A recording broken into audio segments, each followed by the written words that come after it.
Welcome to the Workology podcast, a podcast for the disruptive workplace leader.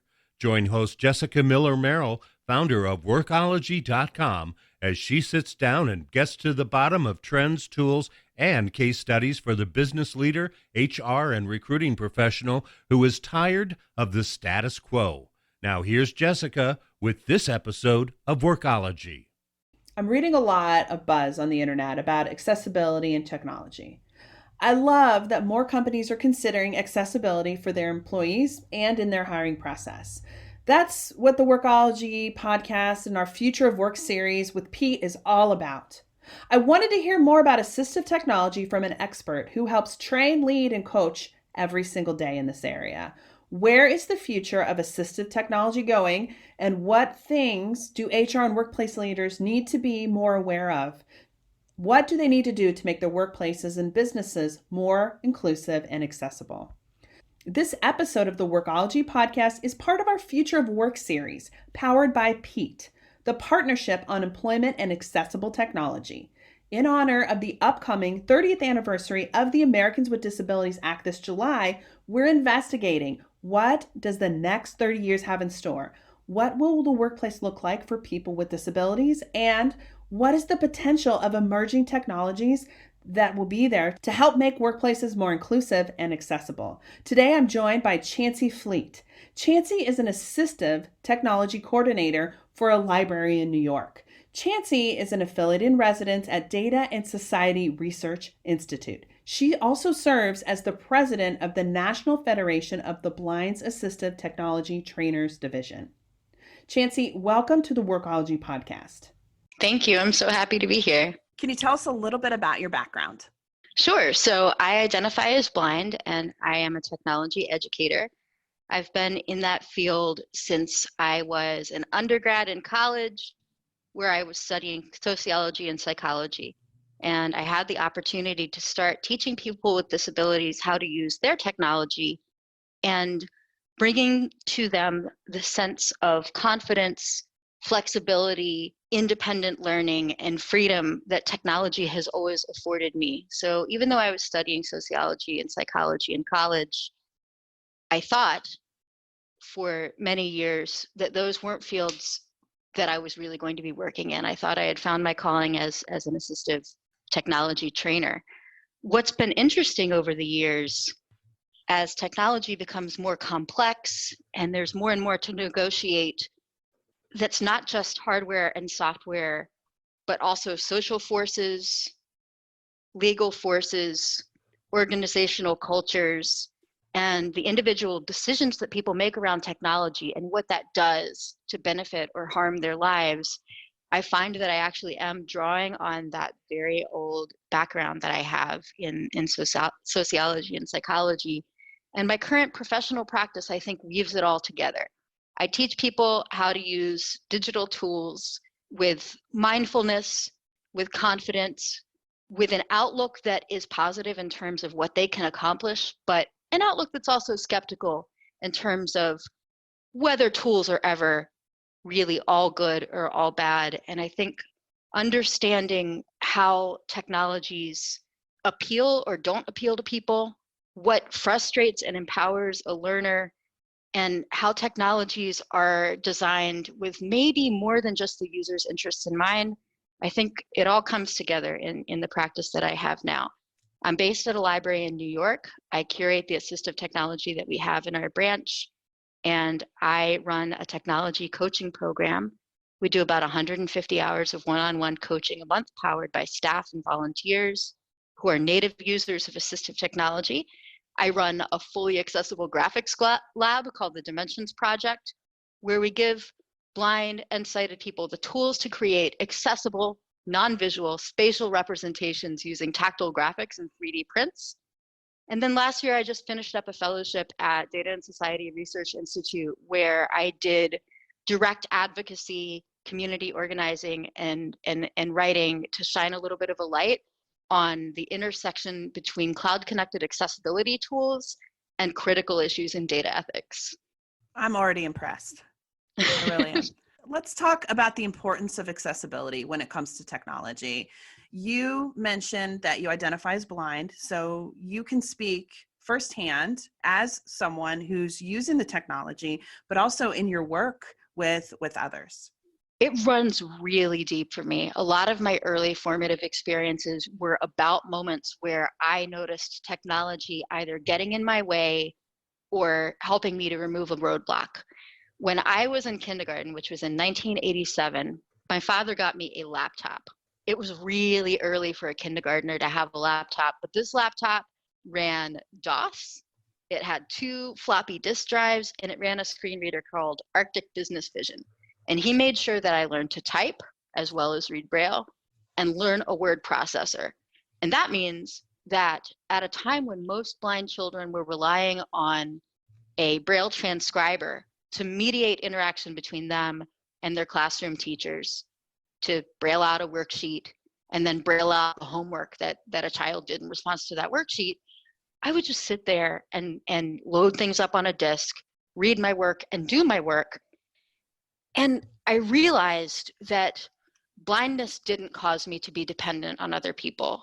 You know, I didn't think of it probably in those terms in kindergarten, but I noticed that if I had the right tools, I could just do stuff on my own schedule without waiting around. And that has stayed with me for all these years. And it's every bit as relevant when I find a new tool that works for me today.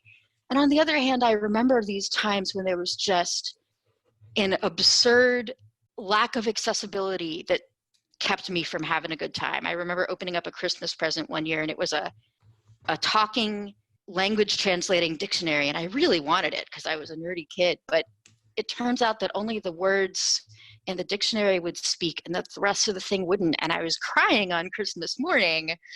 And you know, sometimes as an adult working in this space, I am still on the inside crying on Christmas morning, because often accessibility that's technically achievable doesn't happen, because when people develop hardware and software, they may not have robust ways of checking accessibility during the development workflow. The people who know how to do that might not be empowered to stop inaccessible things from shipping.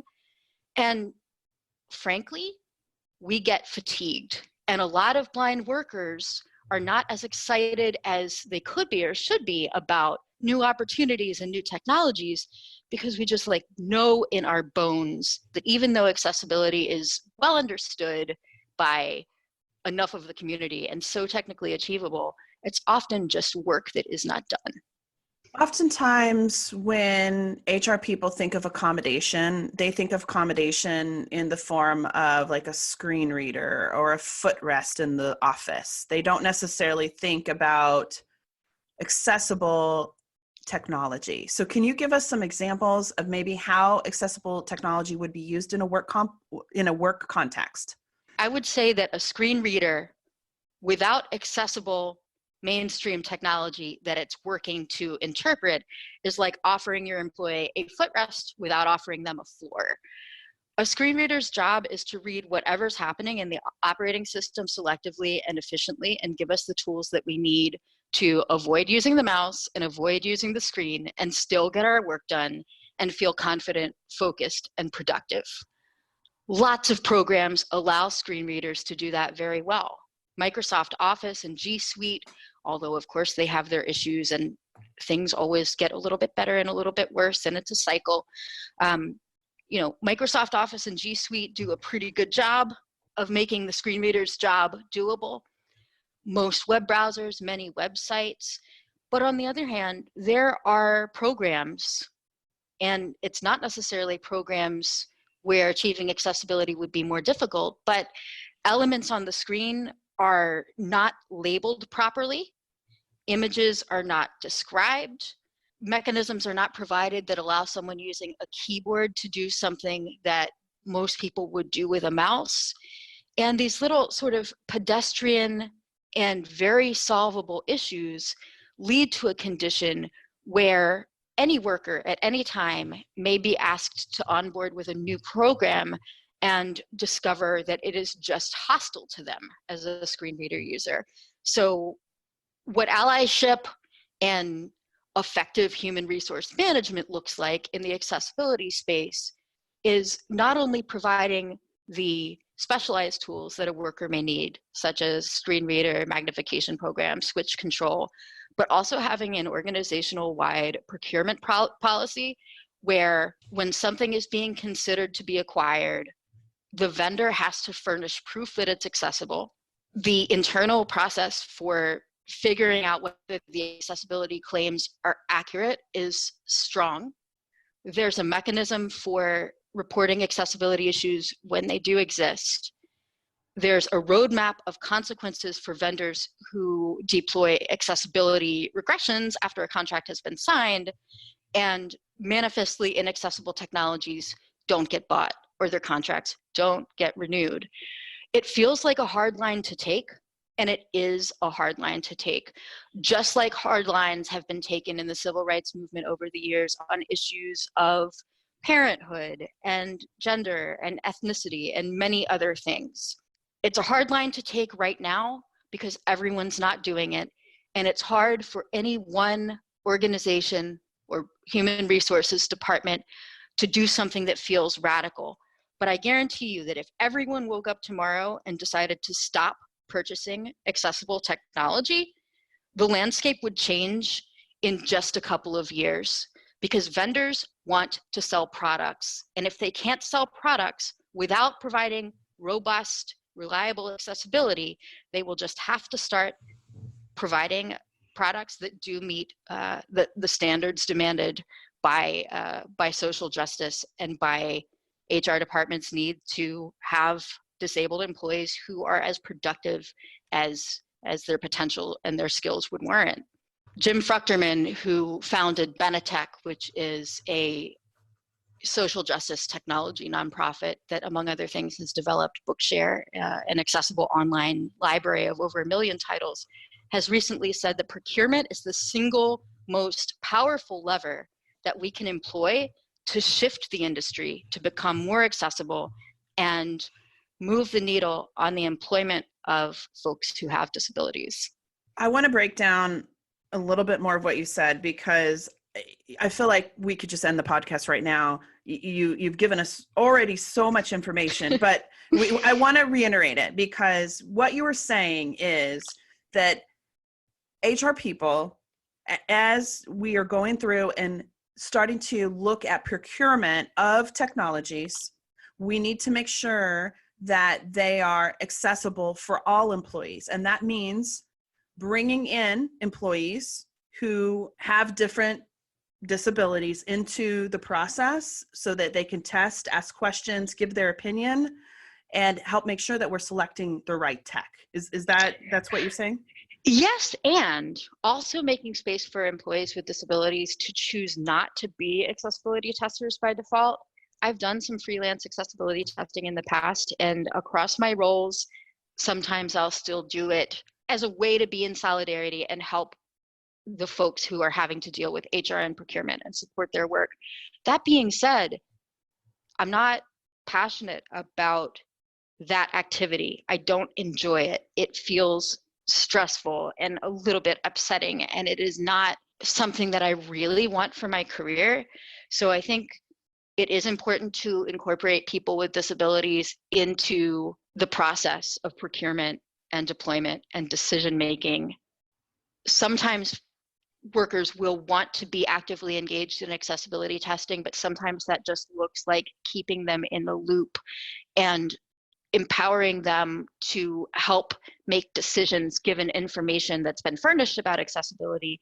And it's possible to contract with firms who can do extensive, robust accessibility testing. And it's also possible to have someone in-house for whom accessibility testing and remediation is a specialty.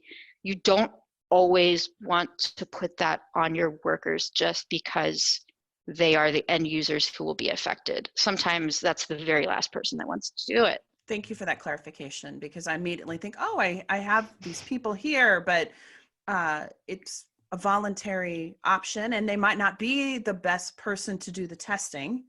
Yeah. If they're not users or comfortable with different types of technology, or just for whatever reason, they can opt out. For me, what it is it feels a little close to home. It's very hard for me to detach and do a dispassionate, granular audit when I know that my future productivity and comfort is in the balance. It's just it's a funny position to be put in. I appreciate the insights here, because that's not where you're opening my eyes, because I'm like, oh, these people are here, like, let's involve them in the decision-making process. But that doesn't mean they're always the best people to be involved. I think of it a lot of the way, what I hear from folks that are on the front lines of social justice that intersects with ethnicity and parenthood and other backgrounds, is that a big part of allyship is, yes, making space for marginalized groups to be part of the process and part of the decision making that happens, but being super careful about asking marginalized groups to do all the labor of eliminating their own marginalization. I hope that makes sense. Yeah. And for some people, they do want to get in the weeds. And even for me, on some days, if I think I know exactly how something could be better, and I have a vision for changing it, and I'm not just going to be reporting on what's wrong, I will get excited about it and I will engage with it. And you absolutely do want to ask your workers, you want to give them the opportunity to be as involved in the accessibility testing and vetting process as they want to be. You just want to make space for it to be a decision. Thank you. This is fantastic. The other thing that you said was that as an HR leader or a purchaser of this technology is to be prepared to walk away from that technology if it doesn't do the things that it's supposed to do. Yep. Hard one. You said it right there. It is a hard one. And I think what makes it the hardest is that right now, vendors know that each HR department, each procurement team is an island, and there's not a broad-based groundswell of people who are putting their feet down in full and saying, no more inaccessible products. If that were to change, if folks were to make a conscious decision to make a hard stand right now, and enough of that happened in enough large organizations, the effect would be swift and it would be dramatic. Well, that's why we're having you on the podcast, so that we can help start this conversation, so people are confident and comfortable and willing to walk away when a piece of technology doesn't do what it should be doing for all employees. Yes. Let's take a reset. This is Jessica Miller Merrill, and you are listening to the Workology podcast. Today, we are talking with Chancey Fleet about creating an accessible workplace with technology. This podcast is sponsored by Workology and is part of our Future of Work series in partnership with PEAT, the Partnership on Employment and Accessible Technology. Are you tired of putting your professional development on the back burner? It's time for you to invest in yourself with Upskill HR by Workology. We're a membership community focused on personal development for HR. Gain access to our elite community, training, coaching, and events. Learn more at upskillhr.com. So one of the things I wanted to ask you, because as an HR person, I'm sitting here thinking as you're talking, like, wow, there's a lot of technology. I need to do this testing, usability testing. Is there a database or a resource that we can go to get more information on what technology really does what?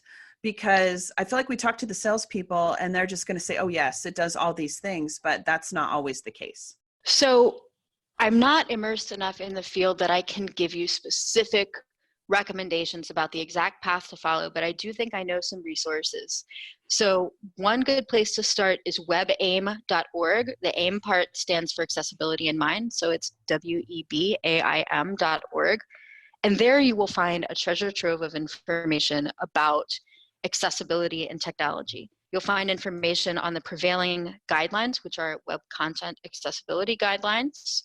You'll find surveys about the trends in the market among screen reader users, articles on how to address specific types of challenges, including the challenge of balancing your automated testing and your person-driven testing to make sure that your approach to identifying accessibility status and making decisions is as robust as it can be. Going online, though, of course, is not enough by itself.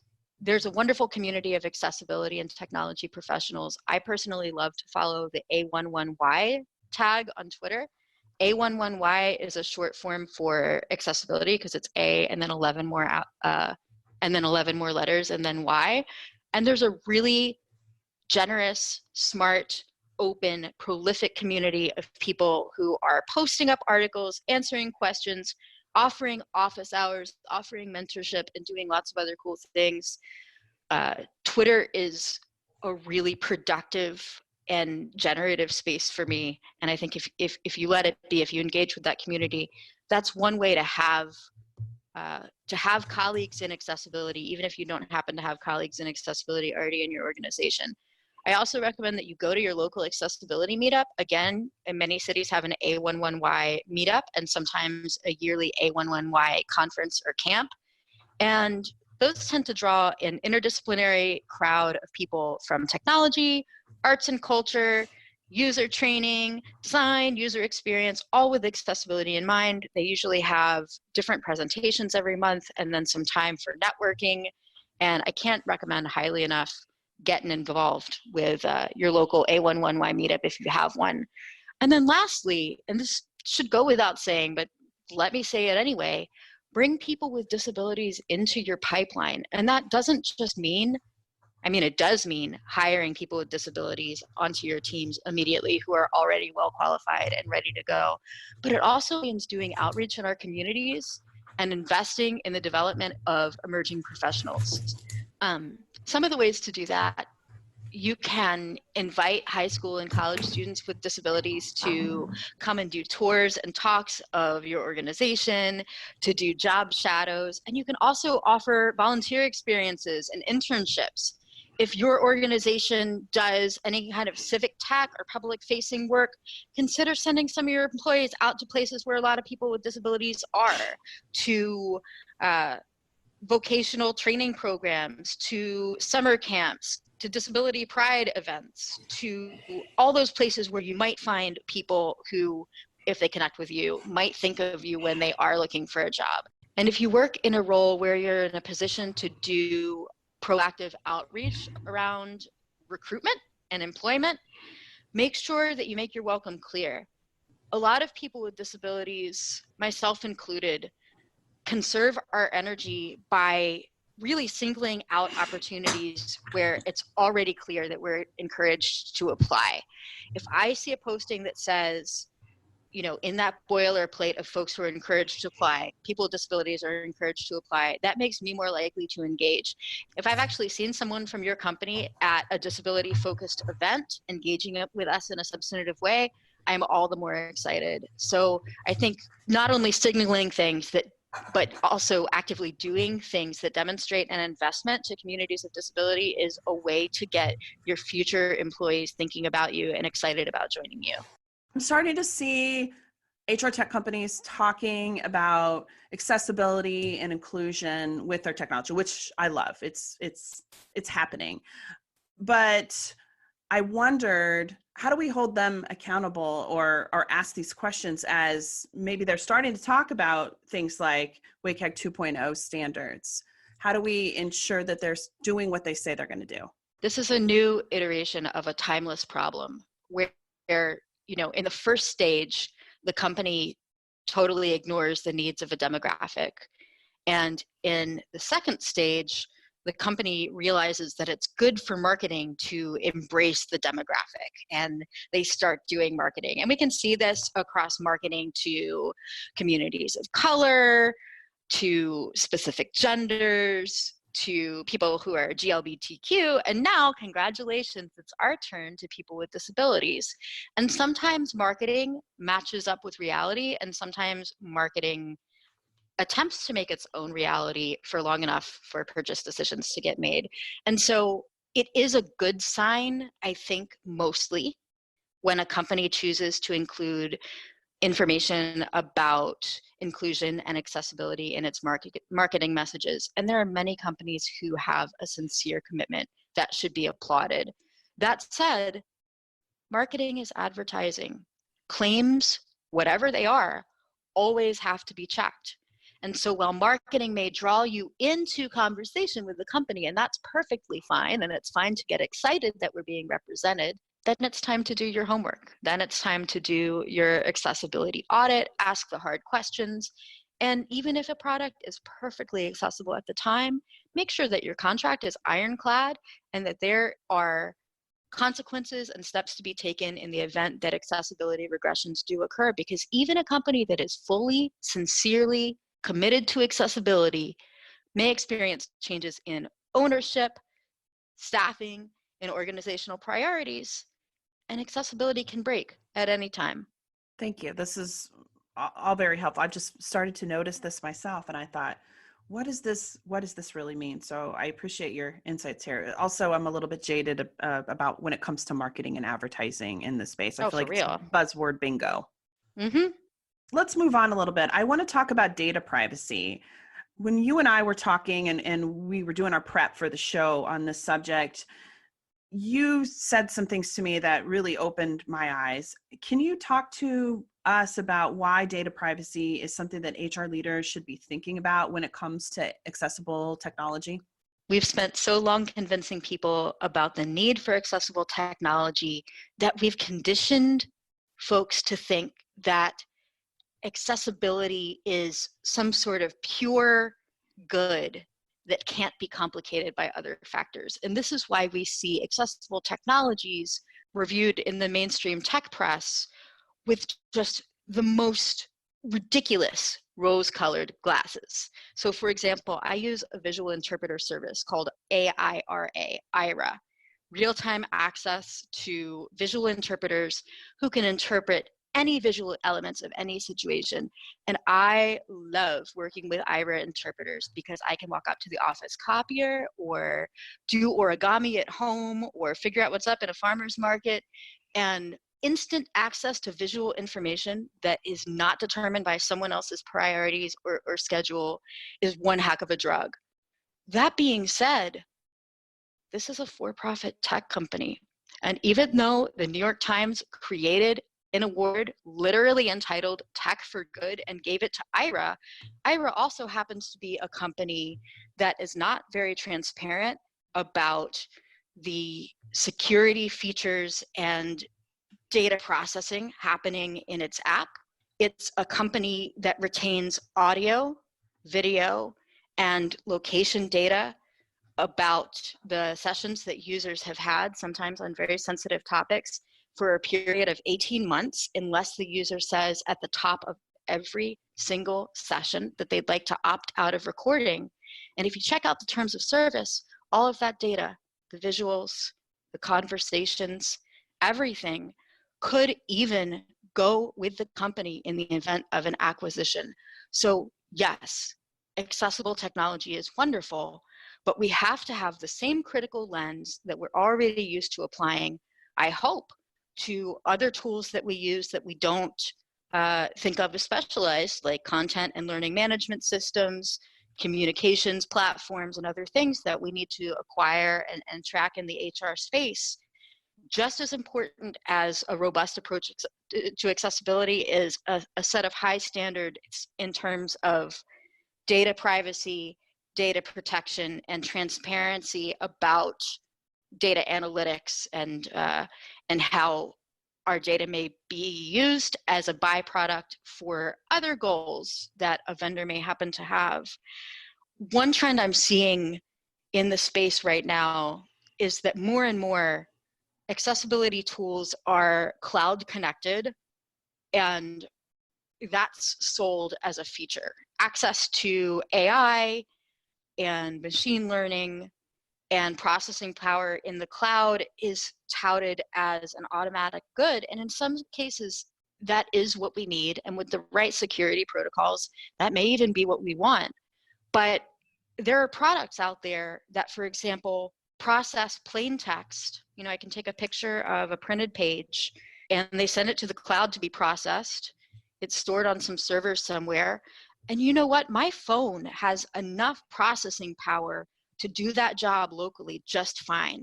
when you see a cloud-connected technology solving an accessibility problem, please ask yourself whether cloud connection is a feature for you or a feature for the vendor.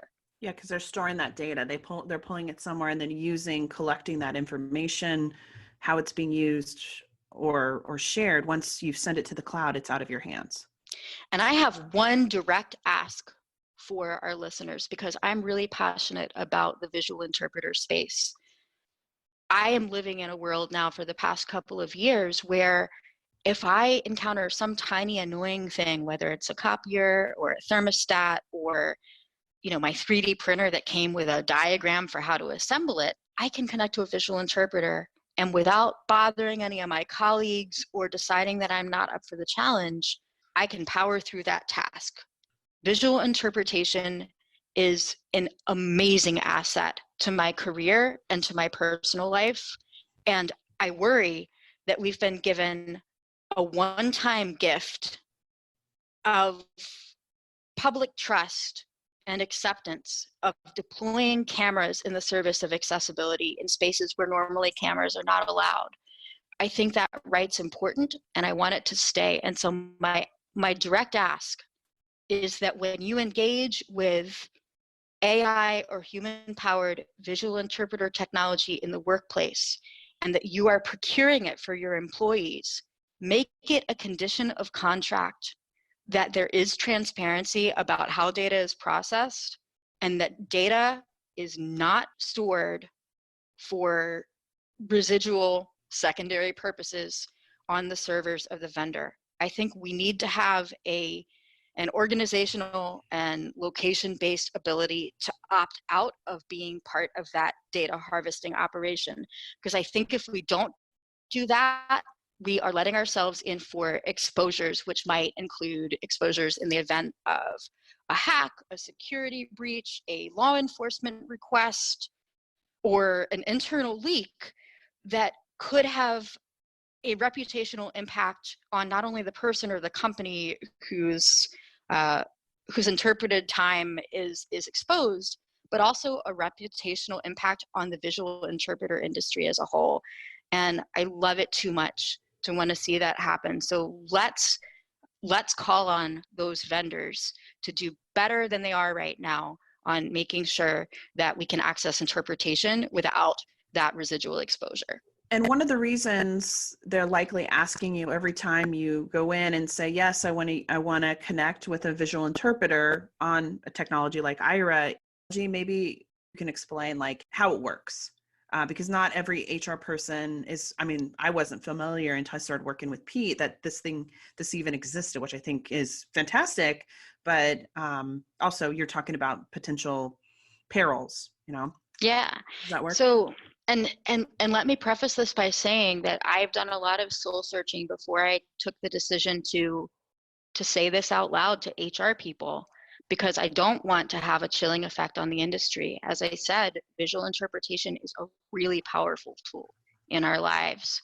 But I think if we want to preserve it, not only for ourselves right now, but for generations to come, we're going to have to demand more transparency and rigor from the industry in terms of privacy and security. So please don't take this as a call to shut down visual interpretation in the workplace. Please just take it as a call to demand more control over what's happening to data that gets generated in the workplace, just as you would with any other vendor.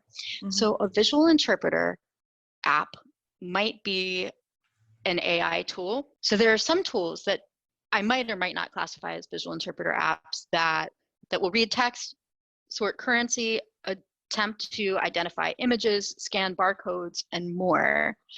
But what I primarily think of as visual interpreter apps are human-powered, either by volunteers or by workers, and they are generally apps on your mobile device that use your camera and your microphone to create a remote connection to a human visual interpreter. That visual interpreter sees whatever your camera sees, answers any questions that you may have, and describes anything that needs describing. In the case of Ira, your interpreter also has the ability to do web searches on your behalf, see your location on a map and recommend directions, and even join you using a screen sharing program like TeamViewer so that you can conquer an inaccessible website like the timesheet website that I use. So I use Ira several times a week to solve problems both large and small.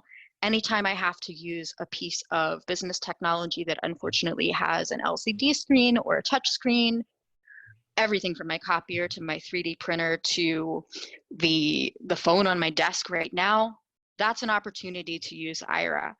If I need to do something kind of complicated, sometimes I help library patrons with crafts or with their computers. So I need to be able to follow directions to assemble things. Origami sometimes is, believe it or not, a legitimate part of my job. And when I go online and look for YouTube videos of origami so that I can learn it and teach it to others, what I encounter are completely silent videos that's just someone's hands moving. Mm-hmm. Or maybe you're at a conference and you're in the audience, there's a technical PowerPoint presentation, and whoever put it together is not bothering to describe the slides or making them available online, and you've got to figure that situation out. Or maybe you're networking with your colleagues and you would love to be able to go get a coffee and a bagel. That's all, not a tall order, but you're meeting all these new people and you don't want to turn any of them into your personal assistant because that changes the dynamics when you're networking. It's really powerful to be able to just find out where things are with your phone and subtly, independently go get what you need. So that's what a visual interpreter app does. It offers flexibility through description of visual things on demand. Awesome. Thank you for giving us, I think, a starting point for that. I think they're amazing. It would be a life changer, lifesaver it's for so many people. I mentioned at the beginning of the podcast that we are heading towards, this year is the 30th anniversary of the Americans with Disabilities Act. So with the PEAT Future of Work series, I'm asking each person that we're talking to over the course of this year, looking back and then looking forward, what emerging workplace trends or technologies do you think are going to have the biggest impact on people with disabilities moving forward? Data analytics and AI in hiring decisions. So I've been reading about tech, for example, that does facial sentiment analysis to help score the quality of an applicant's interview.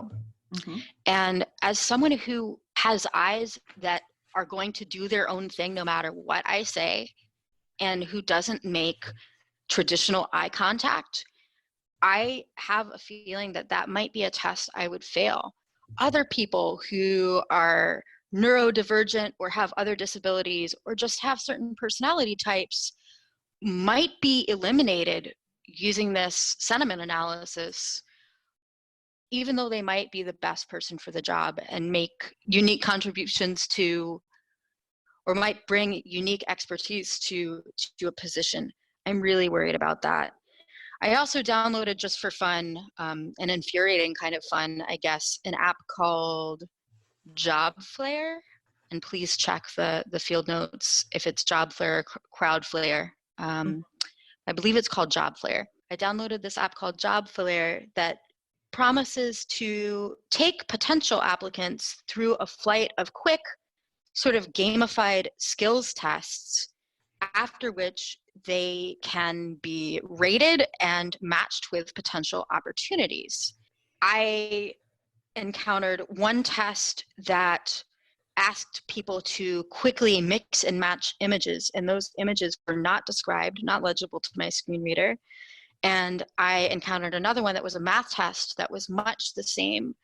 And when you test the skills of people you have never met against a normative model of what success looks like, when you predicate their success on an AI-driven decision maker who cannot be asked for accommodations happy before you can ever connect them with a human being inside your company, you are enacting a type of discrimination that is very hard to detect, hard to prevent, and hard to prove.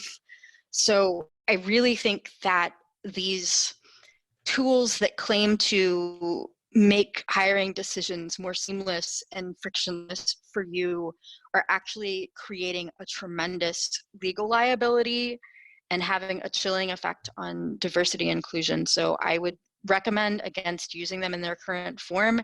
And if you think that they have a future, engage really strongly with vendors to explore how their ML models are reifying existing biases in the culture. Thank you. I appreciate the thoughts on this. I think that I have a lot of conversations upcoming in future podcasts where we're talking a lot about artificial intelligence and the data analytics and employment screening and for a variety of different employee groups. You're not the only one who's thinking about this. So I think it will be interesting, definitely. As we move forward, very complicated. Yeah. And I would encourage you, if you're thinking about this in more intersectional terms, beyond just the scope of disability, please do check out the Data and Society Research Institute. We're at datasociety.net, and we have researchers working on all of the intersectional implications of these tools for hiring and worker management. We have a labor futures initiative, and we publish papers, and we also have pretty frequent public talks, and it's a really diverse and thoughtful community where everyone's welcome to come and engage around these issues and think critically together. Chancey, thank you so much for taking the time to talk with us today. I really appreciate it. You're so welcome. The Workology podcast Future of Work series is supported by PEAT, the Partnership on Employment and Accessible Technology. PEAT's initiative is to foster collaboration and action around accessible technology in the workplace. PEAT is funded by the U.S. Department of Labor's Office of Disability Employment Policy, ODEP. Learn more about PEAT at peatworks.org. That's PEATWORKS.org. I absolutely love the work that Chancey is doing, and I appreciate her candid and open opinions. That honesty is so refreshing. It really is a breath of fresh air. It's so hard with all the marketing talk in the HR technology space to cut through the noise and understand how we in HR, as workplace leaders, can help our employees and candidates have a great hiring and employment experience. It's conversations like these that give me a new perspective and hopefully enlighten you on how all these different technologies can change the game. I especially loved the visual interpretation technologies. They are life-changing and something that you should really consider adding for your visually impaired employees. The Future of Work series is in partnership with PEAT, and it is one of my favorites. Thank you to PEAT, as well as our Workology podcast sponsor, Workology.